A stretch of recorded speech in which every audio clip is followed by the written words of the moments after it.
गुरुग्राम में रिकॉर्ड तोड़ गिरफ्तारी हुई है और बड़ी बात यह कि 168 करोड़ की अवैध संपत्ति पर शिकंजा भी कसा गया है।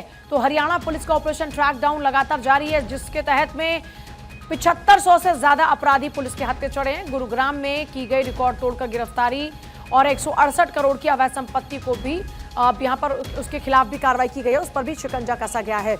हरियाणा पुलिस का ऑपरेशन ट्रैक डाउन, जिसके तहत में अपराधियों के हौसले पस्त है। 22 दिन में 7,500 से ज्यादा अपराधी अभी तक पकड़े जा चुके हैं। गुरुग्राम में रिकॉर्ड गिरफ्तारी की गई है। और डॉक्टर थानेश्वर हमारे साथ में इस वक्त हैं। डॉक्टर थानेश्वर, ट्रैक डाउन अभी इसको लेकर क्या अपडेट है?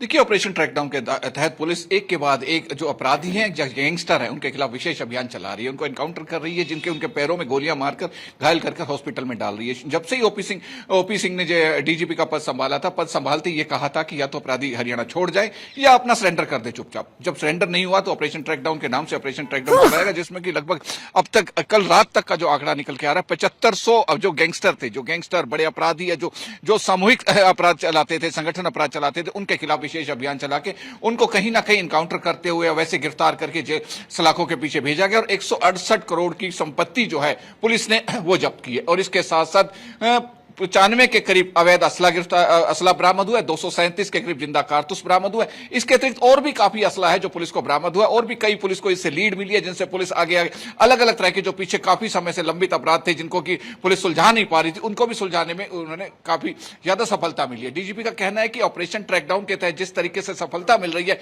ये अपने आप में काबिले तारीफ है। उनका कहना है कि ऑपरेशन ट्रैकडाउन में कांस्टेबल से लेके बड़े एडीजीपी तक सबका हाथ है। सबने मिलकर जिस तरीके से ये टीम वर्क में काम कर रहे हैं और अपराधियों के खिलाफ जो ऑपरेशन चला रखा है, इससे पूरा प्रदेश जो है वो इस समय संगठित अपराध से मुक्त है और प्रदेश में अमन एवं शांति बनी हुई है। जी अच्छा, 7,500 अपराधी का मतलब ये है कि हरियाणा में लगातार अपराधियों को लेकर जो एक्शन है उसके तहत में क्राइम का रेट कम हो और सफाई हो, ये एक बड़ा मोटो है। तो इसमें कहां तक अचीवमेंट मिल चुका है? आपके इनपुट्स क्या कहते हैं? देखिए, इनपुट जो ये कहता है कि जिस तरीके से ऑपरेशन ट्रैकडाउन चला, ट्रैकडाउन तो पहले अपराधियों को उम्मीद नहीं थी कि इतनी तेजी से ट्रैकडाउन और इतनी सक्रियता से ट्रैकडाउन ऑपरेशन चलेगा।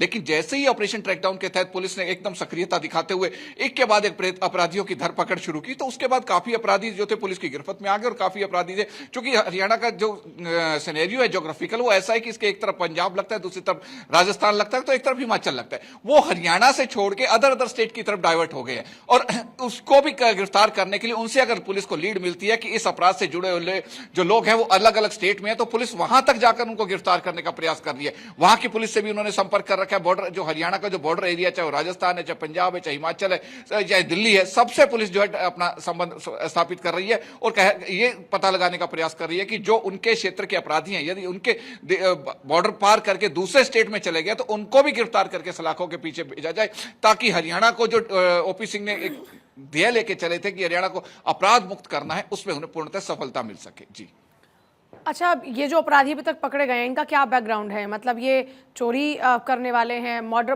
कौन कौन से अपराधी हैं इसमें ज्यादातर? इसको लेकर कोई इनपुट्स मिल रहे हैं क्या अभी?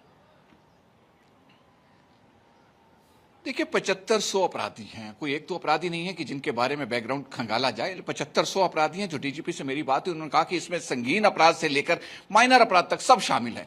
छोटे से छोटा, उनका एक ही कहना है कि अपराध अपराध है, चाहे 1 रुपए की चोरी हो, चाहे 1 करोड़ की चोरी हो, चाहे किसी को गाली दी हो, चाहे किसी का मर्डर किया हो, तो वो अपराध मानते हैं। इन अपराधियों को, जो मेंटली अपराधी हैं, जिनका दिमाग ही हमेशा अपराध करने की तरफ रहता है, जो कि सीधा ये सोचते हैं कि अपराध करके दूसरे की संपत्ति हड़पी जाए, दूसरों को नुकसान पहुंचाया जाए, इस तरह की अपराध प्रवृत्ति के जो व्यक्ति हैं वो सभी इसमें शामिल हैं। इसमें वो भी शामिल है जो सामूहिक रूप से गैंग बनाकर काम करते थे, लोगों को धमकियां देना, लोगों के घरों पर फायरिंग करना, उनसे फिरौती की रकम मांगना। पिछले दिनों आपने देखा होगा कि हरियाणा में एक के बाद एक धमकियां देकर फिरौती की रकम मांगने के सिलसिले एकदम लगातार शुरू हो गए थे। लेकिन जब से ओपी सिंह ने ऑपरेशन ट्रैकडाउन शुरू किया, उसके बाद एकदम ये लगातार कम होते जा रहे हैं। अब ऑपरेशन ट्रैकडाउन की सफलता का यह असर है कि जिस तरीके से फायरिंग करके धमकियां देने के जो किस्से अक्सर सुनाई देते थे हरियाणा में, वो बहुत कम दिखाई दे रहे हैं। पहले कोई दिन ऐसा जाता था जहां पर गैंगवार ना होता हो, कहीं ना कहीं मर्डर ना होते हो, लेकिन अब उन सब पर शांति बनी हुई है। बहुत शुक्रिया आपका फिलहाल पूरी जानकारी के लिए।